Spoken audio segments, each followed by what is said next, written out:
Hi everyone, welcome back to the channel where we talk about mental health, well-being, and how to overcome life challenges. Today we'll be diving deep in a topic that affects so many people but often goes unnoticed. Health anxiety. This isn't something just like worrying about your health now and then.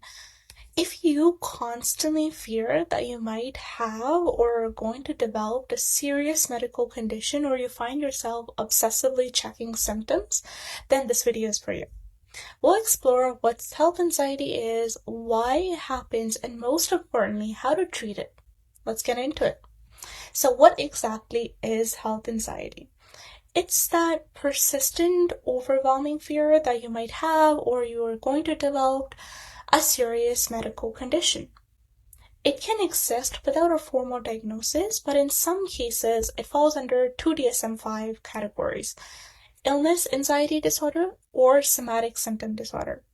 The difference between them is that people with somatic symptom disorder experience real physical symptoms, where illness anxiety disorder focuses more on the fear of being ill without any significant symptoms or pain. Here's the thing. This fear isn't just in your head. It's a real mental health condition that deeply affects your day-to-day life.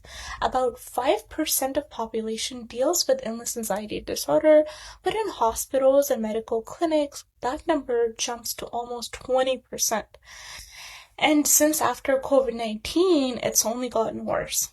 There's actually a COVID-19 anxiety syndrome scale now to measure the pandemic-related psychological distress.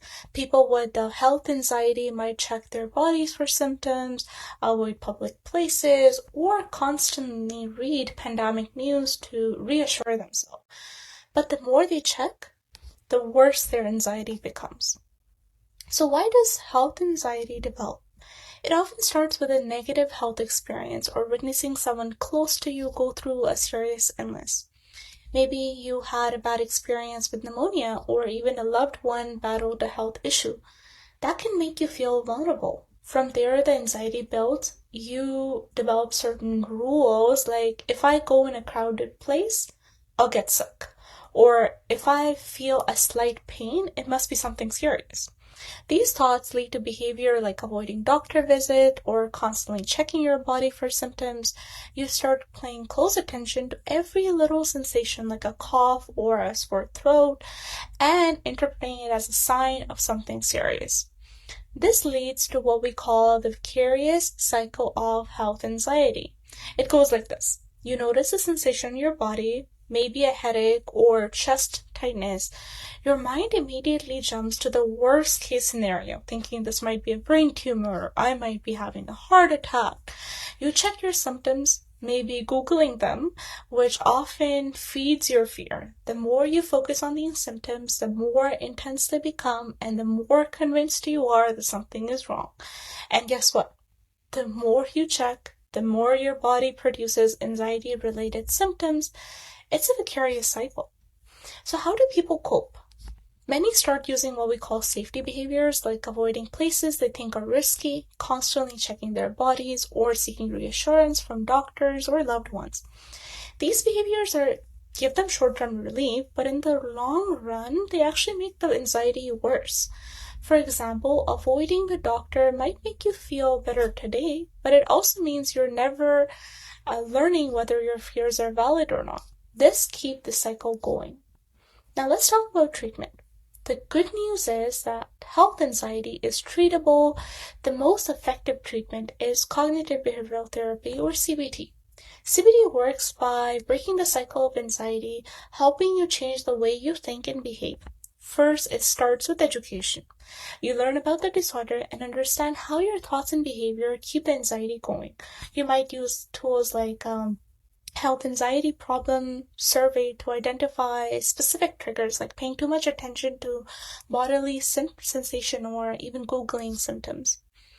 Next, you move into the cognitive restructuring, where you start to challenge unhelpful thoughts. For example, if you believe every time I feel tired, it means I'm seriously ill, we work to replace that thought with something more balanced, like fatigue can be caused by many non-serious factors like stress or lack of sleep.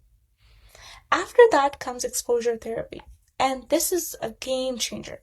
Exposure therapy involves slowly exposing yourself to the things that trigger your health anxiety, but without resorting to safety behavior. If you avoid going to public transportation because you're scared of getting sick, exposure therapy might involve taking small steps like standing near a bus stop until you eventually ride the bus without that overwhelming fear. For some people, other techniques like postponing the health worries can help. Instead of letting your mind spiral, you step aside specific worries or worry time during the day, retraining your brain to handle anxiety in a more controlled way. You can also use techniques like anchoring your attention to focus on external tasks and cessation rather than constantly tuning your body for symptoms. Finally, the last phase of treatment is about relapse prevention. Even after treatment, the health anxiety can come back, especially during a stressful time. So it's important to develop a plan to prevent relapse. This includes summarizing the techniques you have learned and creating if-then plans.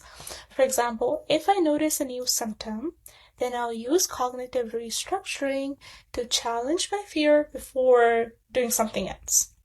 Health anxiety can be overwhelming, but with the right tools and mindset, it's totally manageable. CBT, exposure therapy, and other techniques can help you regain control of your health worries and lead a more peaceful, fulfilling life. Remember, it's all about breaking the cycle and challenging those anxious thoughts. If you found this video helpful, give it a thumbs up and hit the subscribe button for more mental health content. And if you have any questions or experience you'd like to share, feel free to leave a comment below. Thanks for watching, and remember, take care of your mind just as much as you take care of your body. Thank you.